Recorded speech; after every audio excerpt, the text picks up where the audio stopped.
প্রথম রমজান যে সময় নবীজির জীবনে, সাহাবাদের জীবনে তাফসিরে আছে, ইসলামের শুরুর জমানায় রমজানের নিয়ম কি ছিল? রোজার নিয়ম। রোজার নিয়ম ছিল যে সুবহে সাদিক থেকে রোজা শুরু হইতো, এই ভোর থেকে। এখন আমরা যে সময় শুরু হয় রোজা, কিন্তু সূর্য ডুবলে সন্ধ্যাবেলায় খাওয়ার অনুমতি ছিল। কিন্তু নিয়ম ছিল একেবারে বিশুদ্ধ হাদিস, নিয়ম ছিল যে এই সন্ধ্যা থেকে নিয়ে রাত্র সজাগ থাকবে যতক্ষণ, খানা দানা করতে পারবে ততক্ষণ, স্বামী স্ত্রী মিলিত হইতে পারবে ওই সময়ে। কিন্তু যদি একবার ঘুমাইয়া যায়, 6টা বাজে ঘুমাক আর 9টা বাজে ঘুমাক, শুয়ে আইলে ঘুমাইসা পড়লে নতুন রোজা শুরু। বুঝেন নাই?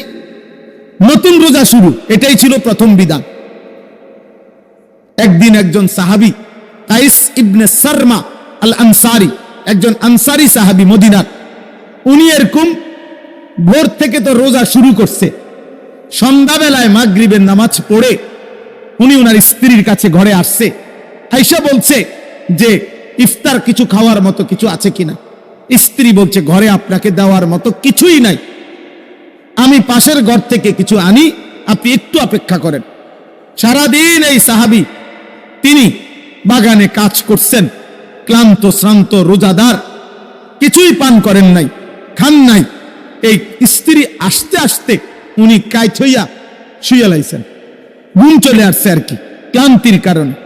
স্ত্রী আইসা দেখছে খাবার তো নিয়ে আসছে, কিন্তু খাওয়ার অনুমতি নাই, নতুন রোজা শুরু হয়ে গেছে। সারা রাত্র রোজা রাইখা পরের দিন ঠিক দুপুর বেলা যখন এই সাহাবী, হাদিসের মধ্যে আছে, বেহুশ হয়ে গেছেন, আর তিনি কুলাইতে পারে নাই, আল্লাহ তাআলা তৎক্ষণাৎ আয়াত নাজিল করে বলছে, বন্ধু না ঠিক আছে, এটাও কমায় দিলাম, কুলু ওয়াশরাবু হাত্তা ইয়াতাবায়্যানা লাকুমুল খাইতুল আবিয়াদু মিনাল খাইতিল আসওয়াদ। সেই সন্ধ্যা থেকে নিয়ে রোজা যখন ভাঙবেন, সেই থেকে নিয়ে একেবারে ফজরের ওয়াক্ত পর্যন্ত, সুবহে সাদিক পর্যন্ত আমি আল্লাহ পুরাটা রাত খানা পিনা, স্বামী স্ত্রীর মিলিত হওয়া, সবটার অনুমতি পূর্ণ দিলাম। যান বান্দা, তবুও রোজা রাখো, তবুও রোজা রাখো, তবুও আমার বিধান পালন করো। কোরআনুল কারীমের এই সূরার মধ্যে, এই আয়াতগুলোর মধ্যে আল্লাহ তাআলা স্পষ্টভাবে বলছেন, আল্লাহ যেন মায়া করে, নিজে মালিক বলতেছে, বান্দা বিশ্বাস করো। এই দেখেন, ইউরিদুল্লাহু বিকুমুল ইউসরা ওয়ালা ইউরিদু বিকুমুল উসর। আল্লাহ তাআলা বলছে, বান্দা তুমি অসুস্থ প্রচন্ড, ঠিক আছে, তোমার জন্য ছাড় আছে। তুমি মুসাফির, তোমার জন্য ছাড় আছে। তোমার আর এমন রোগ, এমন দুর্বলতা, এমন বৃদ্ধ যে আর কোনোদিন সবল সুস্থ হবা না, তাহলেও তোমার জন্য ভিন্ন সুরত আছে। আমি আল্লাহ প্রত্যেক অবস্থায় সবলের জন্য বিধান রাখছি, দুর্বলের জন্য বিধান রাখছি, অসুস্থের জন্য বিধান রাখছি। আমি আল্লাহ তাআলা একেবারে বৃদ্ধ, দুর্বল, অক্ষম, তার জন্য আলাদা বিধান রাখছি। আমি আল্লাহ সবগুলো বিধান বলে আল্লাহ বলে, বিশ্বাস করো বান্দা, ইউরিদুল্লাহু বিকুমুল ইউসরা ওয়ালা ইউরিদু বিকুমুল উসরা। আমি আল্লাহ প্রত্যেকটা হুকুম তুমি বান্দাকে দিতে গিয়ে তোমার কেমনে সহজ হবে, আরাম হবে, আমি আল্লাহ নিজে, খোদার কসম আল্লাহ বলে, বান্দা এটা আমি খেয়াল রাখছি, তোমার যেন কঠিন না হয়, কষ্ট না হয়, কষ্ট যেন না হয়। তবুও তুমি আমারে চিনলা না। বলো না ভাই, তোমরা কেন নামাজ পড়ো না? বলো না ভাই, প্রিয় ভাই, আল্লাহর সাথে তোমরা নারাজি হইলা কেমনে?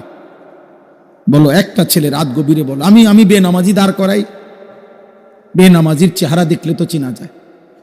এখানে যারা বেনামাজি আমি দাঁড় করাই, বেনামাজির চেহারা দেখলেই তো চেনা যায়। বেনামাজি তো বেয়াদব, বেনামাজি অসভ্য, বেনামাজি গাদ্দার, বেনামাজি মুতাকাব্বির, অহংকারী, বেনামাজি আসমানের নিচে জমিনের উপরে। সমস্ত দলিল প্রমাণের আলোকে এ কথা বলা যায়, কৃতজ্ঞতা যার মধ্যে নাই, সেজদার যার মধ্যে নাই, কসম খোদার, কোরআন সুন্নাহর দলিল আলোকে এ কথা প্রমাণিত হয়, জানোয়ারের চাইতে নিকৃষ্ট। ওগুলো তো মানুষ হওয়ার অনুপযুক্ত। তুমি ইনসান না, তুমি কাল আনআম, তুমি চতুষ্পদ জানোয়ারের মতো, যে শুধু খায়, যে শুধু পেশাব করে, যে শুধু লজ্জাস্থানের চাহিদা পূরণ করে।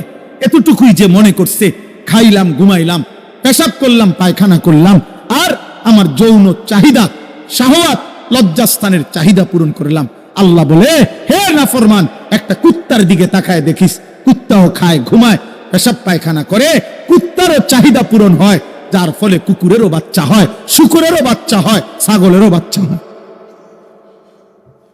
জীবন যদি এতটুকুর নাম হয় আব্বা, কত নারী দেখলে তোমার শখ মিটবে? কত? 18 বছর বয়সে কয়টা বেডি দরকার তোর? এই নাফরমান, কতগুলো নারী দরকার তোর? বল বেটা, একটা ছেলে বল বেটা। কেন নারী দেখবা? কেন অশ্লীল ছবি দেখবা? কেন উলঙ্গ দৃশ্য দেখবা? তোমার লজ্জা নাই? তোমার মা নাই? তোমার বোন নাই? তোমার ফুফু নাই? তোমার খালা নাই? আল্লাহর কসম, নবী এক যুবককে বলছে, যুবক, যে কল্পনা তুমি নারীকে নিয়ে করো, সেই একই যদি তোমার মায়ের সাথে কেউ করে, তোমার বোনের সাথে, তোমার মেয়ের সাথে, তোমার ফুফির সাথে, তোমার খালার সাথে, এই 5টা কথা বলছে নবীজি। আল্লাহর কসম, ওই যুবক, আমরা হাদিসে পড়ছি, ওই যুবক চোখের পানি ফেলে বলছে, ইয়া রাসূলুল্লাহ, আমি জান থাকতে এটা মেনে নিতে পারি না, আমার মায়ের সাথে কেউ জিনা করবে, আমার বোনের সাথে কেউ ব্যভিচার করবে, আমার মেয়ের সাথে কেউ অনাচার করবে, আমার ফুফির সাথে, আমার খালার সাথে, আমি রক্ত থাকতে এটা মানতে পারি না। আল্লাহর নবী বললেন, তাহলে যুবক, পৃথিবীর কোনো মানুষও তো চায় না তার মা, বোন, খালা, ফুফু, কন্যার সাথে কেউ জিনা ব্যভিচার করুক, এটা তো অন্য মানুষও চাইবে না, তুমি কিভাবে করবে? যুবক চোখের পানি ফেলে বলছি, ইয়া রাসূলুল্লাহ, খোদার কসম নবী, জান থাকতে কোনোদিন আমি আর অনুমতি নাই ভিন নারীর দিকে আর চোখ তুলেও তাকাবো না। তোমরা আমার ভাই, তোমরা ফিরো আব্বা, তোমরা ফিরো, তোমরা ফিরো বাপ। মদিনার রাসূল সাল্লাল্লাহু আলাইহি সাল্লাম 23 বছর যিনি চোখের পানি ফেলছেন, তায়েফের রক্তে যিনি সারা দেহ লাল করেছেন, ক্ষুধার কষ্টে যিনি পেটে পাথর বেঁধেছেন, উহুদের দান শহীদ করা খুনে রক্ত মাখা দেহ নিয়ে যিনি যুদ্ধের ময়দানে বেহুশ হয়ে পড়েছিলেন, সারা রাত উম্মতের জন্য চোখের পানি ফেলে কাঁদতে কাঁদতে 2 পা যিনি ফুলায়া ফেলতেন, সেই মদিনার রাসূল মদিনার রওজা শরীফ থেকে কাঁদে, হায় আমার উম্মত, একদিনও আমার মতো চুল রাখবা না, একদিনও আমার মতো জামা পরবা না, একদিনও মেসওয়াক করবা না। আমার উম্মত, তুমি শুনেছ আমি রাসূল, আমি আল্লাহর বন্ধু, আমি দাড়ি রাখতাম, সেই দাড়িটা তুমি পছন্দ করলা না? আরে ভাইয়া, ধাক্কা ধাক্কির কি দরকার? আপনি আপনার জায়গার থেকে নবীকে রাজি করেন, আমল করেন। ঠেলাঠেলির কি দরকার? ঝগড়াঝাটির কি দরকার? গালিগালাজের কি দরকার? মন্দসন্দ বলার কি দরকার? প্রত্যেকে প্রত্যেকের জায়গা থেকেই রাসূলুল্লাহ সাল্লাল্লাহু আলাইহি ওয়াসাল্লামের সুন্নাতের অনুসরণ করেন, মিসওয়াক করেন, দাড়ি রাখেন, টুপি রাখেন, হালাল হারাম বাইসা চলেন। সুন্নাত মানে তো নবীর অনুসরণ, মানে তো পুরা ইসলাম। নবীজির অনুসরণ মানে কিন্তু পুরা ইসলাম। সমস্ত ফরজ পালন করা, এটাও নবীর অনুসরণ। সমস্ত ওয়াজিব পালন করা, এটাও নবীর অনুসরণ। সমস্ত সুন্নতে মুআক্কাদা পালন করা, এটাও তো নবীর অনুসরণ। সমস্ত নফল আমল করা, এটাও তো নবীর অনুসরণ। সমস্ত মুস্তাহাব আমল করা, এটাও তো নবীর অনুসরণ। সমস্ত হারাম ছেড়ে দেওয়া, এটাও নবীর অনুসরণ। সমস্ত মাকরুহ ছেড়ে দেওয়া, এটাও নবীর অনুসরণ। পুরা কোরআন অনুসরণ করা, এটাও নবীর অনুসরণ। 24 ঘন্টা আল্লাহর ইবাদত আর আখিরাতের ফিকির করা, এটাও তো নবীর অনুসরণ। কথা বলেন না তো? নবীর অনুসরণ না এটা? তিনি পুরা কোরআন অনুসরণ করে নাই, তাইলে আপনি করবেন না কেন? তিনি হালাল হারাম বাইসা চলে নাই? হযরত হাসান, কলিজার টুকরা নাতি হযরত হাসান, নবী সাল্লাল্লাহু আলাইহি সাল্লামের নাতি কিনা? আরে ফাতেমা রাদিয়াল্লাহু তাআলা আনহার ছেলের নাম কি? হাসান হুসাইন না? তো বড় জনের নাম কি? এই হাসান। আল্লাহ নবী এরকম কুলের মধ্যে বসাইয়া, নবী যাকে কুলে বসিয়ে আদর করে চুমা দিতেন এবং খুতবা দিতেন মসজিদে নববীতে, যারে কাঁধের উপরে চড়াইয়া ঘোড়ার মতো হাঁটাইতে চলাইতেন। আল্লাহর নবী গালে মুখে যারে আদর করতেন, এমন মায়ার কলজার টুকরা নাতি হাসান হুসাইন। এই হাসান একদিন সন্দেহযুক্ত একটা খেজুর মসজিদে নববীর বারান্দা থেকে মুখে দিছে। এটা সৎকার খেজুর হইতে পারে বা মান্যতের খেজুর হইতে পারে, এই সন্দেহে আল্লাহর কসম হাদিসে আছে নবীজি নাতির মুখ থেকে ওই খেজুরটা খুলে ফেলাই দিছে। বলছে কাখ কাখ, এই হাদিসের শব্দ। ওয়াক ওয়াক, ফেলো এটা, ফেলো ফেলাও এটা, ফেলাও না, না এটা ফেলাও। কি ভাই, এটা নবীর অনুসরণ না? কথা বলেন না কেন? সন্তানকে বংশধরকে হারাম থেকে বাঁচানো এটা নবীর অনুসরণ না? তো তো ঠেলাঠেলির টাইম কো, সুন্নি ওয়াহাবি কইবার টাইম কো, কাজ্জা করার টাইম কই? হায়াত যার অল্প, আখিরাত যার এত লম্বা, কবর যার লম্বা, হাসরের ময়দান যার এত লম্বা, তার ধাক্কাধাক্কি করবার টাইম কই? কথা বলেন। হাসরের ময়দানের একদিন, একদিন আল্লাহ কোরআনে বলছে 50,000 বছর। কয় হাজার? তো এটা কি মস্কারি করে কইছে? শুধু হাসরের মাঠে যাকে দাঁড়াইতে হবে 50,000 বছর, তার সময় কই? হাদিসের কিতাবে আছে, মুহাদ্দিসিন কেরাম কেউ কেউ বলেন সর্বশেষ যেই ব্যক্তিটা কবরে যাবে, ইসরাফিল ফু দিলে দ্বিতীয়বার ফু দেওয়ার আগে হতে পারে 2 ফু, প্রথম ফুতে কবরে, দ্বিতীয় ফুতে হাসরের মাঠে। মুহাদ্দিসিন কেরাম কেউ কেউ বলেন 2 ফুর মাঝখানে শেষ ব্যক্তিটাও হতে পারে, শুধু কবরে থাকতে হবে 40,000 বছর। যার কবরেই থাকা দরকার 40,000 বছর, যার হাসরের ময়দানের একদিন 50,000 বছর, যার ফুলসিরাতটা কম পক্ষে নবী বলছে 30,000 বছরের রাস্তা। তো এখানে তো 40,000 যদি কবর হয়, 50,000 যদি হয় হাসরের মাঠ, 90,000, ফুলসিরাত যদি হয় 30,000, তো 1,20,000 বছরের রাস্তা যার এই পর্যন্তই। এরপরে জাহান্নাম, জাহান্নামের আযাব, এটি থুর নামনে, এই লম্বা পথ যার সামনে, তার ধাক্কাধাক্কি করার সময় কই? তার মোবাইল টিফোনের টাইম কই? বলো না আব্বা। তার কক্সবাজার ঘুরবার টাইম কই? তার মোটরসাইকেল নিয়ে ঘুরবার টাইম কই? বলে আহা, ফাকাইফা তাত্তাকুনা ইন কাফারতুম। আল্লাহ তাআলা বলছে, বান্দা কি করছো? এই যে দিবানিশি নাফরমানি করছো, আচ্ছা বান্দা, হাসরের দিন তুমি কেমনে বাঁচবা? ওই হাসরের দিন তুমি কেমনে বাঁচবা? ইয়াউমান ইয়াজআলুল বিলদানা শিবা। তুমি কি জানো বান্দা, হাসরের ময়দানের একদিনে দুঃখ কষ্ট আর পেরেশানি আর যন্ত্রণায় একদিনে কুলের বাচ্চা, খোদার কসম, কোরআনের আয়াত, কুলের বাচ্চা বুড়া হয়ে যাবে, বুড়া। আল্লাহ বলছে একদিনে, একদিনে কুলের বাচ্চা বুড়া হয়ে যাবে। আহা, আমরা বলি না যে ভাই আমার গত 15 দিনের টেনশনে আমার মনে হয় যেন আমার চুল টুল ফাইকা গেছে। কথার বেলা আমরা বলি না অনেক সময় এমন, যে আমার উপরে নিয়ে এমন বিপদ গেছে, গত 15 দিনে আমার মনে চুল ফাইকা গেছে। নবী সাল্লাল্লাহু আলাইহি ওয়াসাল্লাম হাদিসের মধ্যে আছে, নবীজি সাল্লাল্লাহু আলাইহি সাল্লামের প্রথম যেদিন একটা চুল পাকছে, সর্বপ্রথম নবীজি সাল্লাল্লাহু আলাইহি সাল্লামের 63 বছরের হায়াতে মোট মৃত্যু পর্যন্ত, ইন্তেকাল পর্যন্ত সর্বমোট 20টা চুল দাড়ি পাকছে। সাহাবীরা গুনে রাখছে, মহব্বতের সাহাবীরা নবীর চুল কয়টা পাকছে এটা পর্যন্ত গুনে রাখছে। হায় ভালোবাসা, কি পরিমাণ ভালোবাসতে, কি পরিমাণ ভালোবাসতে। হাসছে কেমনে দেখছে, কাঁদছে কেমনে দেখছে, ঘুমাইছে কেমনে দেখছে, বাম পাও দিয়া ঢুকছে না ডান পাও দিয়া ঢুকছে খেয়াল রাখছে, হাত কদ্দুর উঠাইছে। সাহাবারা হাদিস বর্ণনার সময় নবী এই কথাটাকে বলতে গিয়ে অনেক সাহাবী বর্ণনা করছে, আমি নবীর বগলের শুভ্রতা দেখছি। কেউ বলছে আমি মাড়ির দাঁত নবী সাল্লাল্লাহু আলাইহি সাল্লামের দেখছি। সাহাবীরা খেয়াল রাখছে, দাঁত দেখা গেছে কয়টা, হাত উঠাইছে কদ্দুর, মুচকি হাসি দিছে কদ্দুর। এভাবে নবীকে অনুসরণ করে ভালোবাসার নমুনা ওনারা উম্মতের কাছে পেশ করছে। আহা মুসলমান, শুধু ধাক্কা ধাক্কি করে গেলেন। আফসুস আফসুস, আমার বহুত আফসুস লাগে এটা।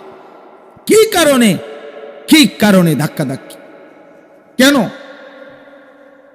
সবাই মিলে নিজ নিজ অনুসারীদেরকে, যার ভক্ত যতজন, যার অনুসারী যতজন, আরে বেটা তুমি যার কাছে থাকুক, যে প্রত্যেকটা ব্যক্তির, উম্মতের আলেম, উম্মতের দাঈ, উম্মতের পীর, উম্মতের বুজুর্গ, উম্মতের সমস্ত খানকা, সমস্ত দরবার, সমস্ত জুম্মার মিম্বার, সবার উচিত যার সামনে যতজন আছে অতজনকে কেমনে জাহান্নাম থেকে বাঁচা যায়, নবীজির উম্মতের একটা লোককে কেমনে আল্লাহ রসুলের সুন্নাতের অনুসারী বানানো যায়, এই ফিকির দিবা নিশি করা, খোদার কসম এটাই আমাদের সকলের জিম্মাদারি হওয়া উচিত। লোক বাড়াইলে কি আর কমাইলে কি? লোক বাড়াইলে কি আর কম? আমারে যদি 1 কোটি মানুষ চিনে বাংলাদেশে, আমার কবর রাজা মাফ তো আমি এটা কিতা করু? কথা বলে না। আমি এটা দিয়ে করবো কি? ভোটে দাঁড়াবো না? আমি তো ভোটে দাঁড়াইছি না, অন্তর দাঁড়াইবার টাইম নেই, 12 তারিখ নির্বাচন। আমি এটা দিয়ে করবো কি বলেন? আমি জনপ্রিয়তা দিয়া করব কি? কিয়ামতের দিন খোদার কসম আল্লাহ তাআলা কোরআনে বলছেন, একজন একজন করে, একজন ফারদান, ওয়া কুল্লুহুম আতিহি ইয়াউমাল কিয়ামাতি ফারদান, একজন একজন করে আল্লাহর সামনে এসে দাঁড়াইতে হবে। আমার রাত, আমার দিন, আমার সকাল, আমার দুপুর, আমার আলো অন্ধকার, আমার সেজদা, আমার নামাজ, আমার বন্দিগি, আমার হালাল হারাম, আমার খাদ্য, আমার খাবার, আমার ঘন্টা, আমার মিনিট, আমার সেকেন্ড, আল্লাহর কসম আমাকে একাই আল্লাহর সামনে হিসাব দিতে হবে। আল্লাহ বলবে, বান্দা তোমার হিসাব বলো। নবীজি সাল্লাল্লাহু আলাইহি সাল্লাম একদিন ওমর রাদিয়াল্লাহু তাআলা আনহুকে বলছে, ওমর, নবীজির সামনে ওমর রাদিয়াল্লাহু তাআলা আনহু 2টা খেজুর খাইছে আর একটু পানি পান করছে। নবীজি বললেন, ওয়াল্লাহি লা তুসআলু আন হাদান নাঈম, ওমর আল্লাহর কসম মনে রেখো, কিয়ামতের দিন আল্লাহ এই 2টা খেজুর আর এই যে পানি পান করলা এটার ব্যাপারও তোমাকে জিজ্ঞেস করবে, তোমাকেই জবাব দিতে হবে। এই 2 খেজুর আর পানির বিনিময়ে আল্লাহর কি শুকর আদায় করছে, তোমাকেই বলতে হবে, তোমাকেই বলতে হবে। অতএব আমি অনুরোধ করলাম, রাত গভীরে চলো ভাই নওজোয়ান, আমি যদি শক্ত কথা বলে থাকি তো আমি তোমারে ভালোবেসে বলছি, আমি তোমারে কলিজার সবটুকু দরদ নিয়ে বলছি। একটা ছেলে, আমি সংখ্যা বুঝি না, আমি সেই আনিসুর রহমান যে 4 জন শ্রোতার সামনে 3 ঘন্টা 2.5 ঘন্টা ওয়াজ করছি। খালাস, আমি বুঝি টুঝি না, বেশি কম, জনপ্রিয়তা আমি এত তান বুঝি না, আমার বলা দরকার। আমি গত 3 দিন আগে শেষ বগুড়া, রাত্রে এক জায়গায় এমনি ঢুকছি, 1 কাপ চা খাবো, ওনারে বলছি, মৌলানা সাহেব আমি আপনার মাদ্রাসা একটু ঢুক। ঠিক বরাবর রাত যখন বাজে 2:30 তখন ওনার মাদ্রাসায় ঢুকছি। ঢুইকা দেখি প্রায় 200-র মতো লোক বইয়া রয়েছে, রাতের বাজে 2:30। আমি, আপনারা করতে আইলেন? হুজুরের তে শুনছি আপনি আইবেন। আমি তো তখন, আমি কিতা করেন? আমি বলছিল, আনেন চেয়ার আনেন, এখন আবার ওয়াজ করুন। রাত 2:30 বাজে আবার বয়ান করছি। বলা আল্লাহর জন্য বলা ভাই, বলতে থাকা, কবি ইধার কবি উধার। রাত কি আর দিন কি, সকাল কি আর দুপুর কি, আল্লাহর জন্য বলতে থাকা। অতএব যুবক ভাই, নওজোয়ান ভাই, প্রত্যেকের কাছে এই মাদ্রাসা আলহামদুলিল্লাহ আমাদের ফিকিরের মাদ্রাসা। আমাদের প্রিয় ভাই মাওলানা মাহাদি ভাই সারাদিন আমার সাথে তো কত সময় আলাপ করে হুজুর, মহল্লার ছেলেদেরকে, এলাকার ছেলেদেরকে কিভাবে দিনমুখী করা যায়, আল্লাহমুখী করা যায়, আখিরাতমুখী করা যায়। কারো লোক নেওয়া, কাউরে ক্ষতিগ্রস্ত করা মাকসাদ না, আল্লাহর দ্বীনকে বুলন্দ করা, রাসূলুল্লাহ সাল্লাল্লাহু আলাইহি সাল্লামের একটা সুন্নাতকে উম্মতের কলিজায় জিন্দা করা। আল্লাহ তাআলা এই মাদ্রাসা কবুল করে নেন, বলেন আমিন। জুয়ান ভাই, তোমাদের কাছে আমি অনুরোধ করলাম, যদি আমারে ভালোবেসে থাকো তাইলে আমি ভালোবাসার দাবিতে তোমাদেরকে বলি, তোমরা নিয়মিত এই এলাকার আশপাশের যারা মাদ্রাসার খবর রাখো, বলো ইনশাআল্লাহ মাদ্রাসার খবর রাখো, মাদ্রাসারে পছন্দ করো, মহব্বত করো। বাচ্চারা কোরআন পড়ে, দিন শেখে। এ ঝড় ঝাপটায়, অভাবে টানা হেসরায় এরপরেও আল্লাহর কিছু বান্দা দিন নিয়ে পড়ে থাকে। আমি সেদিন বলছিলাম একজন রে, মিয়া অনেক সময় বলে, হ্যাঁ আপনারা কওমি মাদ্রাসার হুজুররা এই পদক্ষেপ নেন না কেন, ওই পদক্ষেপ নেন না কেন। আমি বললাম সীমাবদ্ধ কদ্দুর জায়গা, অল্প কয় টাকার ওস্তাদদের হাদিয়া, কত কষ্টের বোর্ডিং এর খাবার বাকি, খাদ্য খাবার, এই টানা হেসরা করে কদ্দুর জায়গা নিয়ে আমরা, আমাদের অল্প কদ্দুর জায়গা এতটুকু নিয়ে আমরা চালাচ্ছি, আল্লাহর দয়া চলতেছি। কিন্তু কত হাজার হাজার শিক্ষা প্রতিষ্ঠান, শত শত একর জায়গা, কত বিল্ডিং, কত ভবন অনাদরে অবহেলায় পড়ে আছে। কেউ থাকারও নাই, কেউ বসারও নাই, শোয়ারও নাই। আর আমাদের বহু মাদ্রাসায় কদ্দুর জায়গাও নাই। সীমাবদ্ধতার ভিতরে দিয়ে তো আলহামদুলিল্লাহ আমরা চেষ্টা করছি একটা বাচ্চাকে আমরা 6 বছরের নেই, মুসলমানের কাছ থেকে যেন আমরা নিই যে ভাই আপনার একটা ছেলে 6 বছরের বাচ্চাটারে আমগুরে দেন। আমরা যেদিন বাচ্চাটার বয়স হবে 11 বছর, দেখবেন আমরা তারে হাফেজে কোরআন বানাইয়া আপনার বাইত পাঠাই দেব ইনশাআল্লাহ। অভাবের ভিতরে থাইকাই আল্লাহর কোরআন পড়ামু ভাই, ডাইলে খাইব, আলুর ভর্তাই খাবে, বিনিময়ে মালিকের কালাম পড়বে, আল্লাহর কালাম পড়বে। তুমি জানো না ভাই। অতএব যুবক ভাই মনে করো, বয়স্ক বাবা আপনারাও মনে করবে, আল্লাহ আপনাদের সবাইকে কবুল করেন।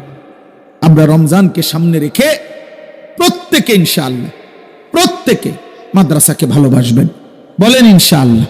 মাদ্রাসায় দান সাদাকা করবেন, মাদ্রাসায় দান সাদাকা করবেন। রমজান মাসে ইফতারির জন্য টাকা দিবেন, রমজান মাসে আপনাদের সাদাকা, আপনাদের যাকাত ফিতরা থেকে দান করবেন, আপনাদের হালাল উপার্জন থেকে দান করবেন, প্রতিনিয়ত দিতে থাকবেন। যেদিন যা পারেন, সংখ্যা কোনো কিছু না, 1 টাকাই দিবেন, 1 টাকা, অসুবিধা কি? 10 টাকাই দিবেন, অসুবিধা কি? আল্লাহর জন্য দিবেন, আল্লাহর জন্য দিবেন। প্রয়োজন দিয়েছেন যিনি, পূরণ করবেনও তিনি, অসুবিধা কি? আল্লাহ তাআলা আপনাদেরকে তৌফিক দান করেন। আর সমস্ত কিশোর যুবক ভাই, তোমাদের কাছে আমার অনুরোধ, দোস্ত, মাশাআল্লাহ মাশা, যুবক ভাই তোমাদের কাছে আমার অনুরোধ, মাহদি ভাই বললেন এখানে বয়স্ক যুবক কিশোরদের জন্য রমজানে কোরআনুল কারীম শেখানোর ব্যবস্থা হবে। মাশাআল্লাহ, প্রতিদিন 2 ঘন্টা তোমরা যাদের সুযোগ হয় আল্লাহর কোরআন শিখো, দিন শিখো, ওযু নামাজ শিখো, সূরা কেরাত শিখো, 4টা সূরা শিখো, একটা রুকুটা ঠিক করো, ফরজ গোসল কেমনে করতে হয়, প্রতিবার বীর্যপাত হলে গোসল ফরজ হয় আব্বা। আর ফরজ গোসল তোমার মন মতো গোসল করলে হবে না। তুমি শুধু ঝর্ণা ছেড়ে দিছো আর সাবান ডইলা একদম পরিচ্ছন্ন, এটা পরিচ্ছন্ন হইছো ঠিক আছে, কিন্তু পবিত্র হওয়ার জন্য শরীয়ত যেভাবে ফরজ গোসল করতে বলছে ওইভাবে গোসল ফরজ আদায় করতে হবে, নয়তো 100 বছর পরেও তুমি নাপাকি থাকবে। আর নাপাক ব্যক্তির কোনো নামাজ কবুল হয় না, জুমার নামাজও না, জানাজার নামাজও না। এটা শিখার বিষয়। নাকের নরম জায়গায় পানি পৌঁছাইতে হয় কিভাবে, এটা শিখতে হয়। ওযু সুন্নত তরিকায় কিভাবে করতে হয়, এটা শিখতে হয়। দিন শিখতে হয়। দিন আসমান থেকে পড়ে না, দিন আল্লাহ রাসূল সাল্লাল্লাহু আলাইহি সাল্লাম থেকে সাহাবারা শিখছেন, সাহাবায়ে কেরাম থেকে তাবিঈন শিখছেন। ইন্নামাল ইলমু বিত্তাআল্লুম, নবীজি বলে গেছেন, এলেম আসবে, জ্ঞান আসবে, দিন আসবে, ছাত্রত্ব, শিষ্যত্ব কারো শাগরিদ, কারো সামনে বসার দ্বারা শিখতে হবে কারো কাছে। আল্লাহ তৌফিক দান করেন।